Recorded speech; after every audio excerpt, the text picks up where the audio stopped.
जय हिंद साथियों, नयन online class में आपका स्वागत है। आज हम लोग पढ़ेंगे क्लास 10th का समांतर श्रेणी। देखिए क्या है समांतर श्रेणी। चैप्टर का नाम है समांतर श्रेणी। इंग्लिश में बोलते हैं अर्थमेटिक प्रोग्रेशन। अब देखिए समांतर श्रेणी अर्थमेटिक प्रोग्रेशन किसे बोलते हैं। सबसे पहली बात यह है, तो किसी भी संख्या को एक सीक्वेंस में, एक अनुक्रम में जो लिखा रहता है उसी को हम बोलते हैं क्या, समांतर श्रेणी। जैसे मान लीजिए सबसे पहले बोलेगा समांतर किसे कहते हैं, तो समांतर कहने का मतलब ये मान लीजिए एक ट्रैक है, रेलवे ट्रैक है, मान लीजिए ये रेलवे ट्रैक है, रेलवे ट्रैक है, ये समझ में आ गया। अब रेलवे ट्रैक है कहने का मतलब ये रेलवे ट्रैक आ गया, तो रेलवे ट्रैक आपस में क्या होता है, समांतर होता है। सबको पता है यहाँ जितना डिस्टेंस होगा यहाँ भी उतना ही डिस्टेंस होगा, यहाँ भी उतना ही डिस्टेंस होगा। अगर ऐसा ना रहे तो क्या ट्रेन चल पाएगी, तो नहीं। तो यहाँ अगर 1.5 मीटर है तो सब जगह क्या होगा, 1.5 मीटर ही होगा। समझ में आ गया। तो इसी तरह से क्या करते हैं हम लोग, समांतर को पहचानते हैं जो आपस में बीच का डिस्टेंस समान हो। अब आ गया श्रेणी। तो मान लीजिए ये एक प्रकार का क्या है, सीढ़ी है। तो आप सीढ़ी देखते होंगे, बीच के जो डिस्टेंस होते हैं और इसका डिस्टेंस क्या होता है, समान होता है। यहाँ सबका क्या होगा, समान होगा। साथ ही इसका बीच का डिस्टेंस भी समान होगा। तो ये 1 मीटर है, ये भी एक, ये भी एक, ये भी एक, सब ये सब क्या है, समान है। यहाँ से भी यहाँ के मान लीजिए सब क्या है, समानता है। तो इसी प्रोसेस को हम लोग क्या बोलते हैं, समांतर श्रेणी। कहने का मतलब किसी भी संख्या को एक सीक्वेंस में आप सजाइए, उसी संख्या को समांतर श्रेणी बोलते हैं। तो चलिए इतना समझ में आ गया। अब बात करते हैं हम लोग आगे की। देखिए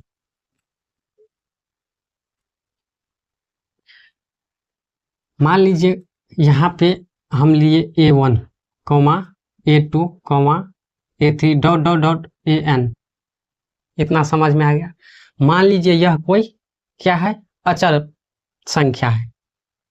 यह अचर संख्या है, कांस्टेंट नंबर है। तो जब यह कांस्टेंट नंबर दिया हुआ है, हम लोग को पता नहीं है यहाँ पर क्या क्या होगा, हमने मान लिया ये सब कांस्टेंट नंबर है।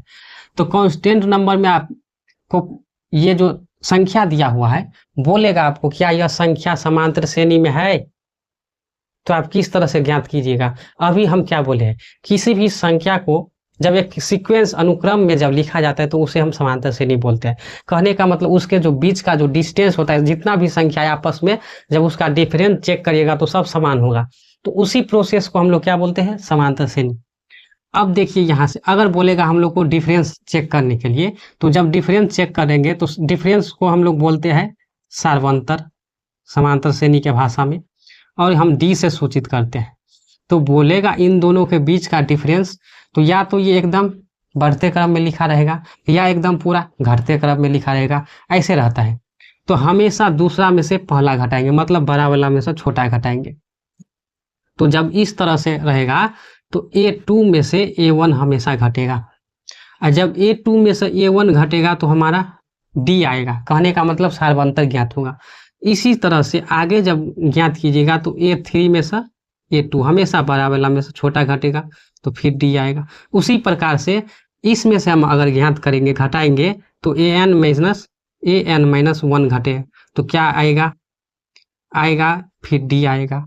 तो इस प्रोसेस में जो इस तरह से जो लिखा रहता है तो उसे हम क्या बोलते हैं, समांतर श्रेणी। जो सेम आ गया, तो यह क्या है, कहने का मतलब यह AP में है। क्या है, AP में है। हम बोल सकते हैं यह जो संख्या है क्या है, AP में है। अब देखिए आपको बोलेगा, इतना तो समझ गया। अब लिख तो लिए है, ये बोलेगा यह कौन सा है, पहला पद, दूसरा पद, तीसरा पद, तो कमा पद होगा। तो इसको हम बोलते हैं प्रथम पद।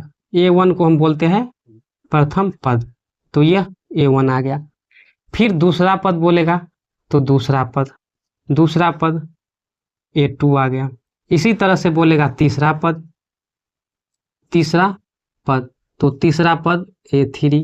उसी तरह से बोलेगा अंतिम पद, मतलब लास्ट वाला, तो अंतिम पद बोलेगा तो अंतिम पद क्या, तो अंतिम पद मतलब ए एन, या इसको एनवा पद भी बोलते हैं, एनवा पद।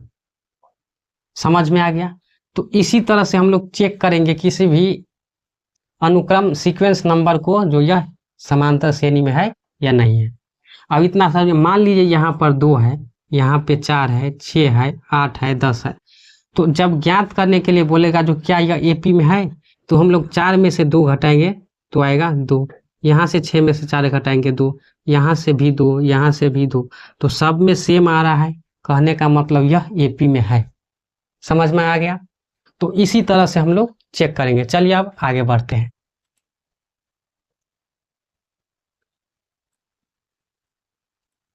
एकदम बेसिक से हम लोग देख रहे हैं, पूरा समझ में आ गया है, आ जाएगा, आप देखते रहिए। अब देखिए, मान लीजिए यहाँ से देखिए, यह A1 है, फिर हम लिखे A2 है, A3 है, dot dot dot dot AN है। इतना तो सब आप जान चुके होंगे, जो ये प्रथम पद, दूसरा पद, तीसरा ये nवां पद, इतना है। इन दोनों का बीच का जो डिफरेंस अंतर को हम क्या बोलते हैं, डी बोलते हैं। क्या बोलते हैं, डी बोलते हैं। ये भी जान चुके हैं और ये भी जान चुके हैं, ये प्रथम दूसरा सब जान चुके हैं। अब देखिए ध्यान से, अगर बोलेगा हम लोगों को जो यह एक क्या है, अचर है, इसको चेक करना है यह एपी में है या नहीं है। तो इसको किस तरह से हम चेक करेंगे, इसी तरह से हम लोग चेक करेंगे। तो इसको चेक करने के लिए हम लोग सबसे पहले सार्वंतर ज्ञात करेंगे। सार्वंतर कहने का मतलब डी ज्ञात करेंगे। तो जब डी ज्ञात करेंगे तो दूसरा में से अगर ये A1 हुआ, A2 हुआ, तो ये A3 होगा। तो A2 में से हम क्या ज्ञात करें, घटाएंगे A1। अब A2 कितना है, A1 सॉरी A है, और A1 कितना है, A प्लस डी, और यहाँ पे माइनस का साइन क्योंकि घट रहा है।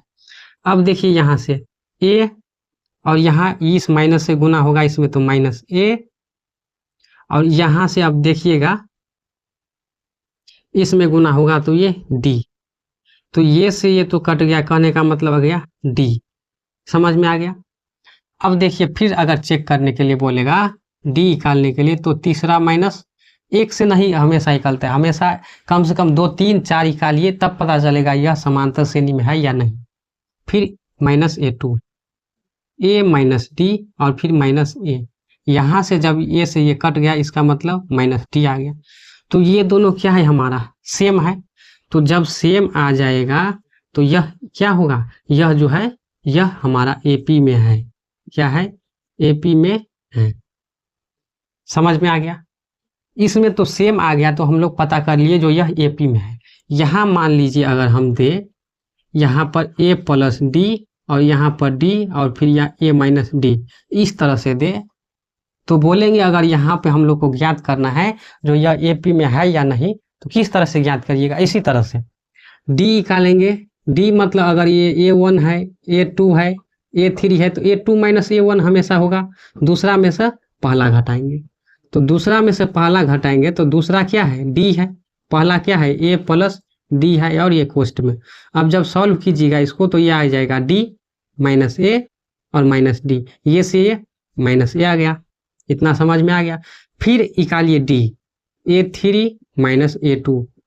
अब इसको हम लोग क्या लिखेंगे, तो A3 का मान A माइनस डी है, और A2 का मान क्या है, D हो जाएगा। तो ये A माइनस 2D। क्या यह दोनों सेम है, तो सेम है। तो सेम क्या है, यह नहीं है, तो यह एपी में क्या होगा, नहीं है, एपी में नहीं है। तो इसी तरह से हम लोग चेक करेंगे। इतना समझ में आ गया। किसी को प्रॉब्लम, किसी को कोई दिक्कत, अगर दिक्कत है तो आप कमेंट्स कर सकते हैं, जो हम यहाँ नहीं समझे आप बता दीजिए। तो चलिए अब हम आगे बढ़ते हैं, इसको मिटाते हैं। फिर इतना समझ में आ गया तो अब देखिए ध्यान से, अगर आप लोगों को बोलेगा यहाँ से, देखिए अगर बोलेगा आपसे डी निकालने मतलब सार्वंतर ज्ञात करने के लिए, तो हमेशा इसको याद रखना है, लैंग्वेज वाला को याद रखना है। दूसरा पद दूसरा पद माइनस पहला पद, फिर आपको तीसरा पद, इस तरह से तीसरा पद माइनस दूसरा पद। अभी जस्ट हम देखे थे यहाँ पर, तो उसी तरह से ये आपस में क्या आ रहा है, बढ़ते, फिर ये यहाँ जाएगा चौथा पद में, तो इसी तरह से ये ज़्यादा नहीं, अभी तो समझ में आ गया होगा। अब देखिए मान लीजिए यहाँ पे देखिए ये ए है, ये ए प्लस डी है, ये ए प्लस 2d है, डॉट डॉट डॉट ऐसे करते करते ये ए प्लस n-1 और डी है। इतना समझ में आ गया। अब देखिए ध्यान से, ये a1 होगा, ये a2 होगा, ये a3 होगा, ये n होगा। इतना समझ में आ गया। क्यों a1 a2 लिखे, क्योंकि ये फर्स्ट नंबर पे, सेकेंड नंबर पे, थर्ड नंबर पे, ये nवां नंबर पे है। अब देखिए ध्यान से, अगर बोलेगा आप लोगों से प्रथम पद ज्ञात करना है, तो जब प्रथम पद ज्ञात कीजिएगा तो प्रथम पद के स्थान पर क्या है, तो प्रथम पद के स्थान पर है क्या, ए। तो मतलब प्रथम पद हमेशा किसी भी सीक्वेंस नंबर का पहला अक्षर होगा, सॉरी पहला जो संख्या है वो होगा। अब देखिए फिर दूसरा पद मतलब a2 क्या है, a प्लस डी। उसी तरह से तीसरा पद बोलेगा तो a3 a प्लस 2d। उसी तरह से बोलेगा दसवां पद बोलेगा तो क्या करिएगा, तो a प्लस 9d। सौवां पद बोलेगा तो सौवां पद a प्लस 99d। फिर हजारवां पद बोलेगा तो हजारवां पद a प्लस 999d। अगर बोलेगा यहाँ से nवां पद ज्ञात करने के लिए, तब nवां पद ज्ञात करने के लिए nवां पद, तो nवां पद जब ज्ञात कीजिएगा तो nवां पद बराबर क्या होता है, a plus n-1 into D. इसको हम लिख सकते हैं, देखिए a1 a के बराबर, a2 a प्लस डी के बराबर, a3 a प्लस 2d के बराबर। उसी तरह से an जो है किसके बराबर, a plus n-1 into D के बराबर। यह एक क्या है, फार्मूला है। किस चीज़ का फार्मूला, तो nवां पद ज्ञात करने का फार्मूला। तो अगर बोलेगा an क्या है, तो an के जगह पर क्या है, nवां पद, तो an को हम लिख सकते हैं nवां पद बोलेंगे। a को हम बोलते हैं प्रथम पद, n को बोलते हैं पदों की संख्या। मतलब काउंटिंग करने पर, यहाँ से यहाँ काउंटिंग करने पर इस तरह से कितना संख्या आएगा, वो पदों की संख्या। अब देखिए ध्यान से, d को क्या बोलते हैं, सर्व अंतर। तो इतना समझ में आ गया। देखिए यहीं से कितना सारा फार्मूला आ गया। अब याद करने का कितना स्टूडेंट को ये याद ही नहीं रहता है, तो देखिए याद करने का सबसे अच्छा तरीका है, अगर प्रथम पद बोलेगा तो उसमें एक ही नंबर होगा, तो एक ही है। दूसरा पद बोलेगा तो 2 आएगा, तीसरा पद बोलेगा तो 3 आएगा, 4 आएगा, इसी ऐसे करके लेकिन आपको ध्यान रखना है, अगर बोलेगा पहला पद तो प्रथम ध्यान रखना है a1 के स्थान पर a था, मतलब a होगा। दूसरा पद मतलब a और प्लस d जोड़ देना है। अगर दूसरा पद बोलेगा तो ध्यान रखना a तो होगा ही, साथ में d भी होगा। अगर तीसरा पद बोलेगा तो a तो होगा ही, सब में a होगा, ध्यान रखेगा, nवां पद तलिक में a होगा, a तो होगा ही। और तीसरा पद बोला, इसका मतलब 3 में से 1 कम करके d से गुना कर देंगे, मतलब 2d।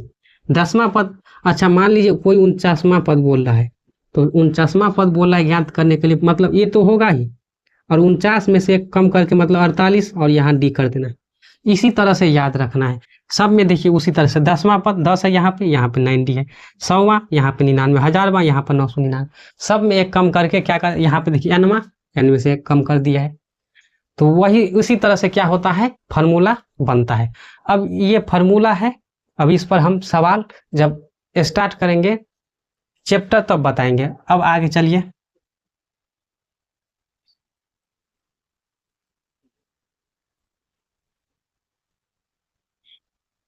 अब देखिए ध्यान से, इतना समझ में आ गया। अब देखिए अगर कोई बोलेगा प्रथम n प्राकृतिक संख्याओं का योग प्रथम n प्राकृतिक संख्याओं का योग ज्ञात करें तो इसका फॉर्मूला होता है n into n minus 1 into D, sorry plus 1 होगा।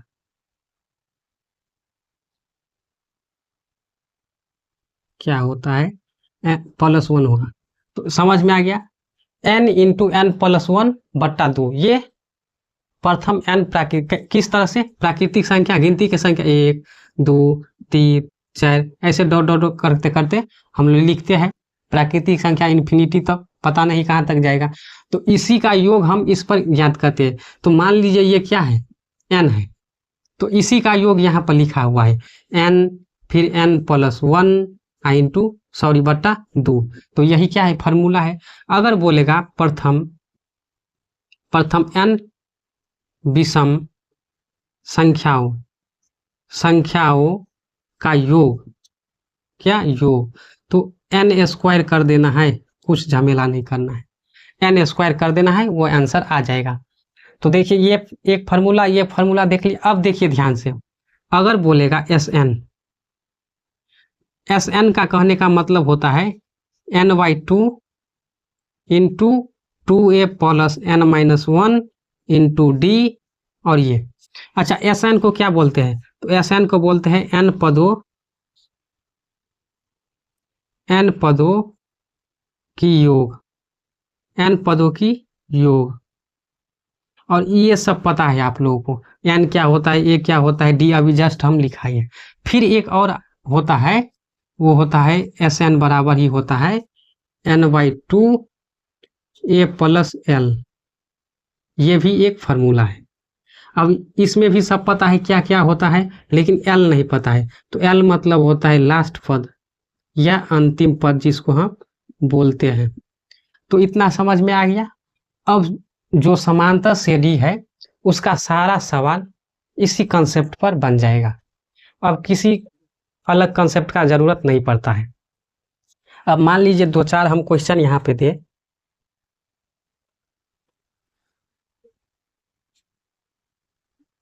अभी देखिए, अभी हमने लिखा है कुछ फार्मूला। मान लीजिए हमको बोलेगा 1 2 3 4 5 6 7 8 यहीं तक, इसका योग ज्ञात करने के लिए का योग ज्ञात करें। तो जब इसका योग ज्ञात करिएगा तो क्या आएगा, तो हम लोग ये फार्मूला लगाएंगे, प्राकृतिक संख्या है। अब गिनेंगे 1 2 3 4 5 6 7 8, मतलब n का संख्या कितना है 8, तो लिखेंगे 8, फिर इंटू 8 प्लस 1 बट्टा में 2। अब ध्यान से देखिए, ये कट जाएगा कितना 4, और ये आ जाएगा कितना गुने 9, 9 चौक 36, तो इसका मान कितना आएगा 36। अब देखिए इसको जोड़ने पर क्या आ रहा है 36, तो 8 7 15, 15 5 20, और यहाँ से आ जाएगा 10 30, और ये 5 35 1 36। तो कहने का मतलब इस फार्मूला से अगर जोड़ेंगे तो जल्दी हो जाएगा। अब देखिए ध्यान से, दूसरा फार्मूला जो लिखाएंगे, लिखाए थे 1 3 5 7, यहाँ से 9 और यहाँ से 11 का योग ज्ञात करें। अच्छा देखिए, यह जो है विषम संख्या है, तो विषम संख्या का योग ज्ञात करने के लिए बोला है। तो विषम संख्या का योग तो कितना 1 2 3 4 5 6, तो n स्क्वायर होता है फार्मूला, तो 6 का स्क्वायर कर दीजिए, आंसर हो जाएगा 36। अब देखिए क्या 36 आ रहा है, तो यहाँ से जोड़िएगा तो 20, और ये 32 और 32 4 36, तो इसका भी आ गया। तो इसी तरह से अगर ऐसा रहेगा सवाल, तो इसी का यूज करके हम ज्ञात करेंगे। और अगर nवां पद बोलेगा, Sn का योग बोलेगा, तो S देखिए ध्यान से, Sn में जो हम एक बात छोड़ दी, S का मतलब होता है सम, मतलब जोड़। तो Sn का मतलब होता है पदों के जो संख्या रहता है उसका योग ज्ञात करने के लिए। तो आज का क्लास कैसा लगा आप लोग कमेंट्स करिए। साथ ही जो आदमी फर्स्ट बार देख रहे हैं, जो स्टूडेंट पहली बार मेरे क्लास को देख रहे हैं, वह इस क्लास को सब्सक्राइब कीजिए, लाइक कीजिए, साथ ही ज़्यादा से ज़्यादा लोग तक शेयर कीजिए। चलिए फिर मिलते हैं